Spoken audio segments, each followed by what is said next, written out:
Well, make no mistake about it today, Rishi Sunak giving a big hint as to what the Conservatives' agenda, their manifesto, their campaign's going to look like in terms of the next general election. We're now on the pathway, I think, to that election, because you've seen Rishi Sunak start off now by U-turning, by rowing back on some of the insane green agenda.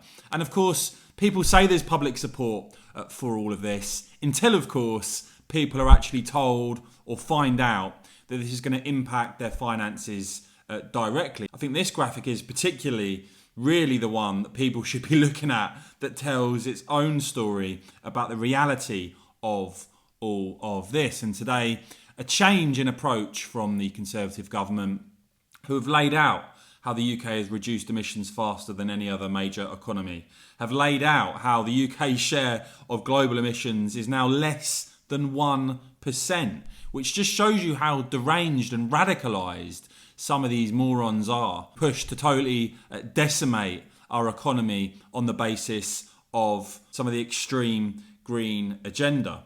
So Rishi Sunak today announcing that he's doing away with that ludicrous 2030 new petrol and diesel car ban. It's now going to be pushed back to 2035, which in reality was what's always going to happen. And in fact, I think that'll probably get pushed back again.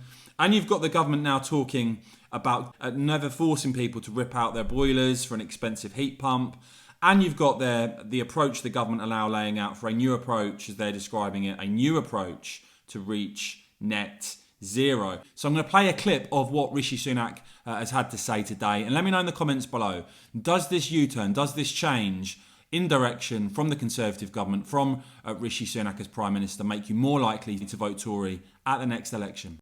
But there's nothing ambitious about simply asserting a goal for a short-term headline without being honest with the public about the tough choices and sacrifices involved, and without any meaningful democratic debate about how we get there. The Climate Change Committee have rightly said, you don't reach net zero simply by wishing it. Yet that's precisely what previous governments have done, both Labour and Conservative. No one in Westminster politics has yet had the courage to look people in the eye and explain what's really involved. That's wrong, and it changes now. The plans made on your behalf assume this country will take an extraordinary series of steps that will fundamentally change our lives. A ban on buying new boilers, even if your home will never ever be suitable for a heat pump. A ban that takes effect in just 3 years for those off the gas grid. And mandatory home upgrades for property owners in just 2 years' time.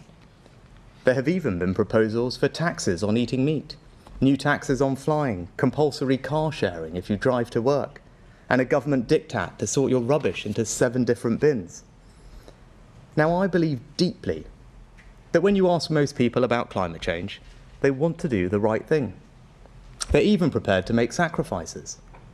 But it cannot be right for Westminster to impose such significant costs on working people, especially those who are already struggling to make ends meet, and to interfere so much in people's way of life without a properly informed national debate.